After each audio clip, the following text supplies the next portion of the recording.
नमस्कार दोस्तों and welcome to my channel.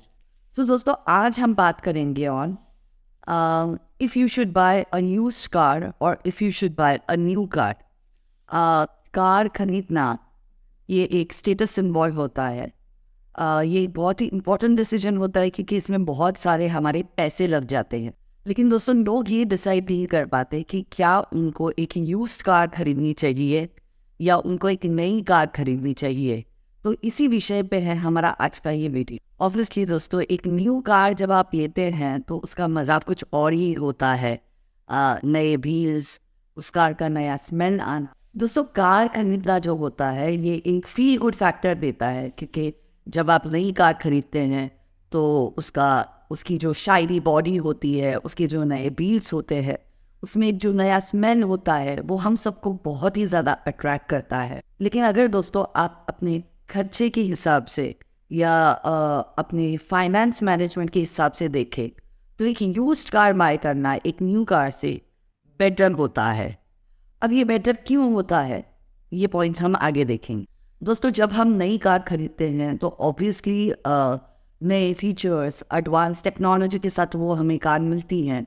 लेकिन इसके साथ उस कार की कॉस्ट, उस कार के इंश्योरेंस प्राइजेस भी बहुत ज़्यादा हाई होते हैं। और दोस्तों, जो यूज्ड कार्स होती हैं उनकी जो कॉस्ट होती है वो ऑलरेडी डिप्रिशिएट हो चुकी होती है।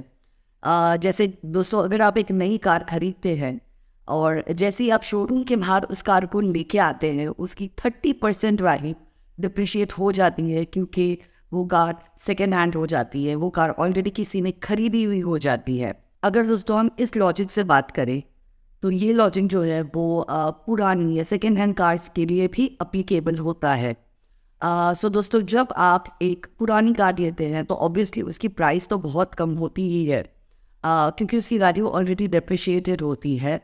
लेकिन उसी के साथ दोस्तों, जो इंश्योरेंसेस कवर आपको उस गाड़ी के लिए करने पड़ते हैं उनकी वैल्यू भी बहुत कम हो जाती है। दोस्तों, सर्टिफाइड न्यू कार्स जो होती है उनकी कॉस्ट वैल्यू ये बहुत ही ज़्यादा होती है यूज्ड कार से। लेकिन जब आप यूज्ड कार के बारे में बात करते हैं या यूज्ड कार लेने की सोचते हैं तो दोस्तों, क्योंकि वो कार यूज्ड है इसका मतलब ये नहीं है कि वो ठीक से चलेगी नहीं या उसकी जो कंडीशन है वो अच्छी नहीं है। तो दोस्तों, आप यूज्ड कार भी अच्छे कंडीशन में जो अवेलेबल हो मार्केट में वो खरीद सकते हैं। बहुत सारी ऐसी यूज्ड कार्स होती है दोस्तों जो कि एज गुड एज न्यू होती है क्योंकि वो बहुत ही अच्छे कंडीशन में रखी होती है।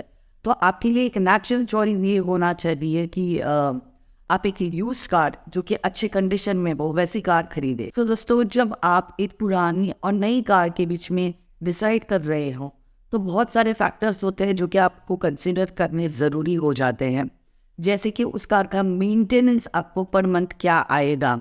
अगर आप एक यूज्ड कार लेते हैं, अगर आप एक पुरानी कार लेते हैं तो ये बहुत ज़्यादा ज़रूरी है कि आप उसको पहले ही ठीक से चेक करवा लें ताकि आपको एक आइडिया आ जाए कि उसका मेंटेनेंस क्या होगा, उसके रिपेयर्स पे आपको क्या खर्चे आएंगे, उसके इंश्योरेंसेस पे क्या खर्चे आएंगे, क्या ये जो कार आप खरीद रहे हैं ये डीजल है, पेट्रोल है या सीएनजी है, तो उसके जो रिकरिंग आपको कॉस्ट आने वाले हैं वो क्या होंगे।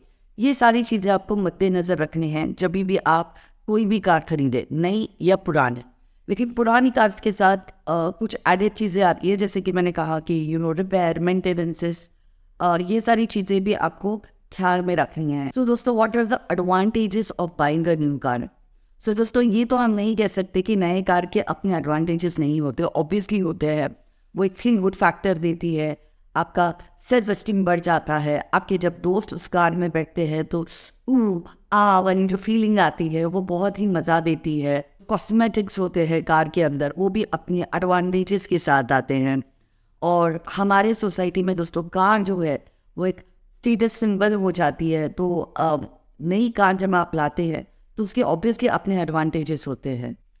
नेक्स्ट दोस्तों, जो कार डीलर्स होते हैं वो आपको बहुत ज़्यादा अट्रैक्टिव और अच्छे वो न्यूज़ डील्स देते हैं for insurances, for payments of the car, जो कि कभी कभी आप डिनाई नहीं कर पाते हैं। आपको लो इंटरेस्ट पेमेंट ऑप्शन मिलते हैं as compare to buying a second hand car. तो ये है advantages of buying a new car. लेकिन बहुत सारे डिसएडवांटेजेस भी है, तो अब हम उन डिसएडवांटेजेस पे बात करेंगे। तो दोस्तों सबसे पहला डिसएडवांटेज ये होता है कि जो नई कार होती है वो बहुत ही ज़्यादा एक्सपेंसिव हो जाती है। नेक्स्ट दोस्तों, अगर आप एक अच्छा फाइनेंस का ऑप्शन नहीं चूज करते तो दोस्तों बहुत सारी बार ये भी हो जाता है कि why you are paying the loans month after month. अगर आप उसका क्यूमुलेटिव अमाउंट देखिए तो it is much more than what actually car का वैल्यू था, बिकॉज उस पर आपको इंटरेस्ट लगता है। देन दोस्तों जो नई कार्स होती है they are really expensive to insure. अगर आप एक सेकेंड हैंड कार लेते हैं तो उसके इंश्योरेंस के रेट्स है वो बहुत कम होते हैं as compared to a new car. क्योंकि न्यू कार का कंसेप्ट ये होता है कि ऑब्वियसली वो कार आगे जाके फिर से बिकने वाली है, तो उसकी कंडीशन ठीक होना ये बहुत ही ज़्यादा इम्पोर्टेंट हो जाता है। तो इनके जो इंश्योरेंस की वैल्यूज़ है वो हमेशा एक सेकेंड हैंड कार से ज़्यादा ही होते हैं। And last but not the least दोस्तों, आपको ये चीज़ ध्यान में रखनी है कि आपकी जो नई कार है वो हमेशा हमेशा के लिए नई नहीं रहने वाली है, वो पुरानी होने वाली है। सो से प्रॉबली फॉर अ मंथ और 2 आपको वो नई कार वाली फील आएगी। लेकिन जैसे जैसे समय बीतता है ऑब्वियसली आप रास्ते पे लेके जाएंगे, ऑब्वियस है कि कहीं उसको कोई डेंट आ जाएगा, और वो डेंट आने के बाद जो तकलीफ होती है इट इज़ नेक्स्ट लेवल। सो दोस्तों ऑब्वियसली वो नई कार हमेशा के लिए नहीं रहने वाली। सो अगर आप एक सेकेंड हैंड कार लेते हैं जो एक अच्छे कंडीशन में रखी हुई कार है, तो in my opinion it is a better bet than a new car. ना दोस्तों ये वीडियो देखते देखते हमें ये तो समझ में आ गया कि second hand cars a much better deal than a new car. लेकिन दोस्तों जब आप सेकेंड हैंड कार खरीदते हैं तो ऐसी कौन सी चीज़ें हैं जो आपको अपने जहन में रखनी चाहिए, इस पर हम थोड़ा सा डिस्कस करेंगे। सो दोस्तों सबसे पहले choose the purpose of your car. आप अगर कोई कार खरीद रहे हैं तो आपका पर्पस क्या है। जैसे दोस्तों अगर आप सिटी में चलाने के लिए ले रहे हैं तो आपको एक छोटी कार लेनी चाहिए, क्योंकि सिटी में बहुत ट्रैफिक होता है। आज के डेट में ऑफकोर्स न्यू कार्स जो है उसमें बहुत सारे इलेक्ट्रिक ऑप्शंस आ गए हैं, लेकिन ओल्ड कार्स में CNG के ऑप्शंस भी है जो कि बहुत ज़्यादा किफ़ायती हो जाते हैं।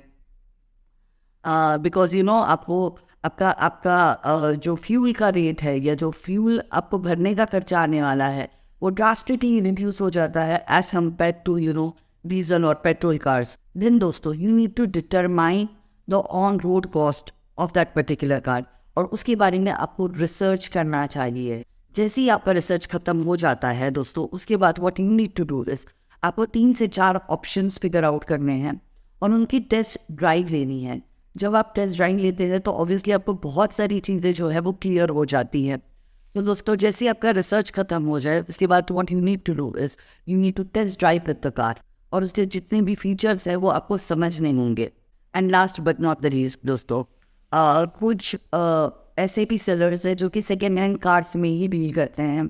तो दोस्तों उनके पास कुछ महीने होते हैं जबकि डिस्काउंट्स होते हैं या कुछ फेस्टिवल ऑफर्स होते हैं, तो वो आपको फिगर आउट करना है कि आप अगर कोई गाड़ी लेना चाहते हैं तो आप कब लेंगे। तो दोस्तों आपको ये समझ में आएगा कि वो आपको कब सबसे ज़्यादा कॉस्ट इफेक्टिव पड़ेगी।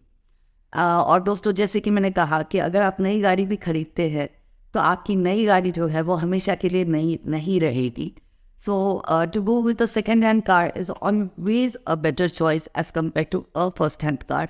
ऑल्सो दोस्तों अगर आप टॉप जो हाई एंड कार्स है उनके लिए जाते हैं, जैसे रेंज रोवर है या मर्सिडीज है, सो दोस्तों उस केस में वो कार्स बहुत ही वेल मेंटेन्ड होती हैं।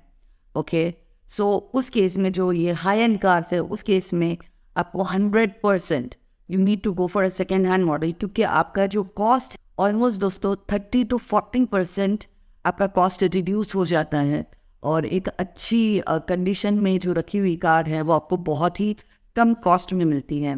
सो दोस्तों अगर आप हाई एंड कार्स के लिए जाते हैं तो मेक श्योर कीजिए कि आप सेकेंड हैंड कार्स के लिए ही जाएं, और अगर आप मीडियम या लो एंड कार्स में या सिटी कार्स के लिए जाते हैं तो उसके मेंटेनेंसेस, रिपेयर्स, ये सारी कॉस्ट, इंश्योरेंसेस, ये सारी कॉस्ट आपको ध्यान में रखते हुए you need to get a car जो कि कम कॉस्ट में ज़्यादा इफेक्टिवली चले। सो दोस्तों मुझे ज़रूर बताइएगा कमेंट सेक्शन में कि आपको मेरा ये वीडियो कैसा लगा, और अगर आपको मेरा वीडियो अच्छा लगा तो प्लीज़ लाइक कीजिए, शेयर कीजिए और सब्सक्राइब कीजिए। Thank you so much, God bless you all.